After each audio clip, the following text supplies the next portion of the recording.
an act granting the ABS-CBN Corporation a franchise to construct, install, operate, and maintain radio and television broadcasting stations in the Philippines and for other purposes.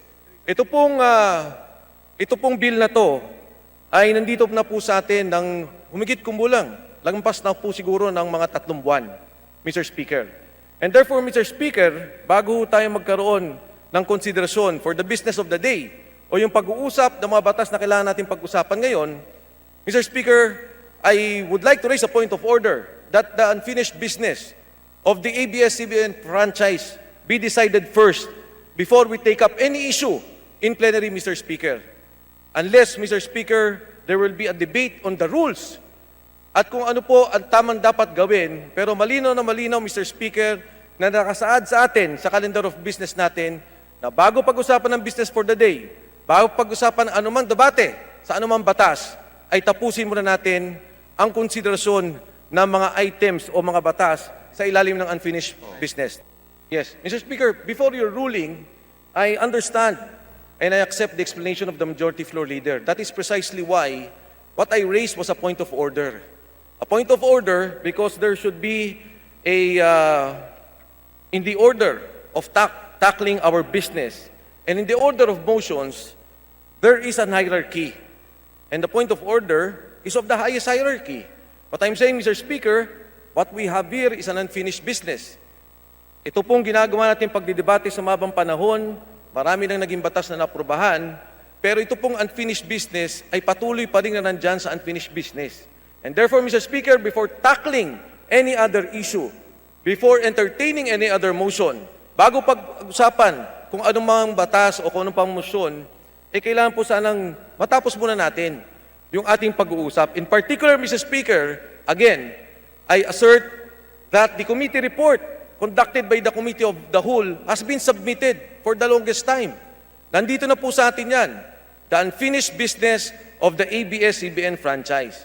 And I'm calling, Mr. Speaker, that we either affirm the committee report and do away with that unfinished business before we continue with the other businesses of the day that we are considering as a plenary, Mr. Speaker. Thank you. Thank you, the Honorable Defensor. The Chair will now rule on the point of order. As stated earlier, the Chair has sustained the explanation of the Honorable Floor Leader. Yes, we cannot take the point of order, so sustaining the explanation of the Majority Leader, the point of order is not taken. Mr. Speaker, I appeal the ruling of the Chair. Mr. Speaker, before the Majority Floor Leader, if I may just read the particular section of the calendar of business. Letter B, business for the day. These are bills, resolutions, and other measures set on the calendar of business for the day by the Committee on Rules. They shall be considered as far as practicable. The business for the day can be considered as far as practicable in the order in which they are listed in the calendar of business and after the unfinished business. It is not the unfinished business which shall be considered as far as practicable, Mr. Speaker, as stated in Section 80 of the Rules of the House. Thank you, Mr. Speaker, for the guidance of our honorable colleagues, Mr. Speaker. Maraming salamat po. Una po sa lahat, nagpapasalamat ako sa kagalang-galang Boying Rimulya, sa kanya pong pananalita, and with that assurance, of course, Mr. Speaker, I'm very happy sa konsiderasyon na binigay niya. And because, Mr. Speaker, previous to the Honorable Rimulya, the Majority Leader was the Honorable Arroyo, and now that you are the presiding officer, Mr. Speaker, with my highest respects, I will withdraw my appeal, Mr. Speaker, with that commitment. Maraming salamat po. The appeal is withdrawn. Thank you, Congressman Defensor. The Honorable Majority Leader. The Honorable Belmonte is recognized, please. Thank you very much, Mr. Chair. I would just like to be clarified on this issue on behalf of the minority, Mr. Chair. I do recall that the rules do state that the order of business starts with unfinished business and then going down to the business of the day and other matters. However, on the section referring to unfinished business, it shall be tackled as much as practicable. That is very, as far as I understand it, and from my experience being a member of this House for the past 5 years, it is not obligatory or mandatory na tapusin po muna natin yung mga unfinished businesses before we go to the business of the day. I would just like to be clarified on this matter.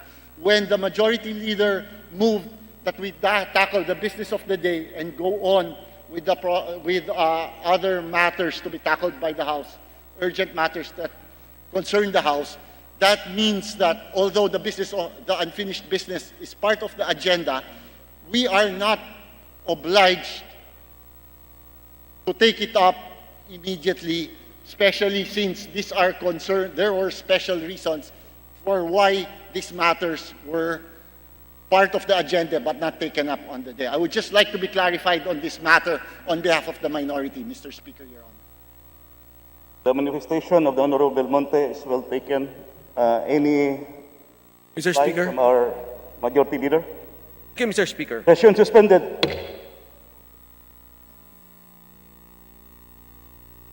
Session is resumed. The Honorable Majority Leader.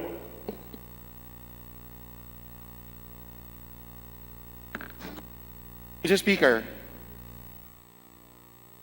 a while ago, the distinguished acting majority leader, Deputy Majority Leader Exie Romualdo, moved that we take up business for Thursday and Friday.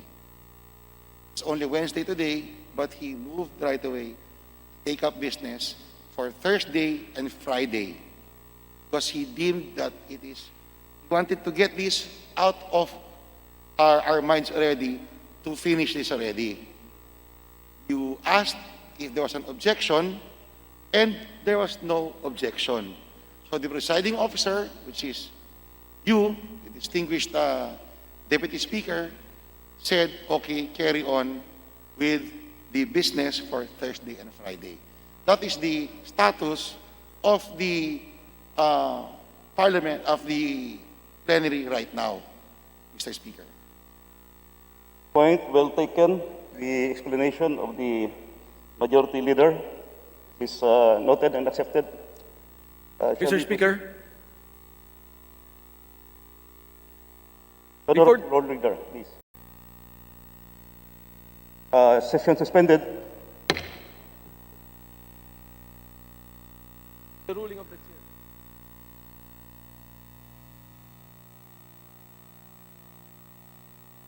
Session resumed. The Senior Majority Leader, Honorable Remulla, is recognized. Thank you, Mr. Speaker.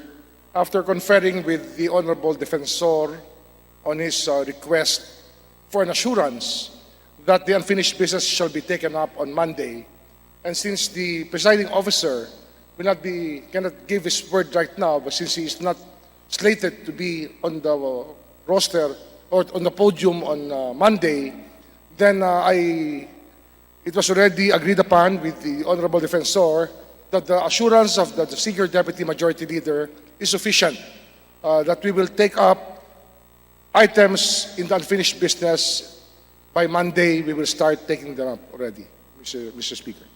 Thank you, Honorable Senior Majority Leader. Honorable Michael Defensor, what is your pleasure, Your Honor? Thank you, Mr. Speaker.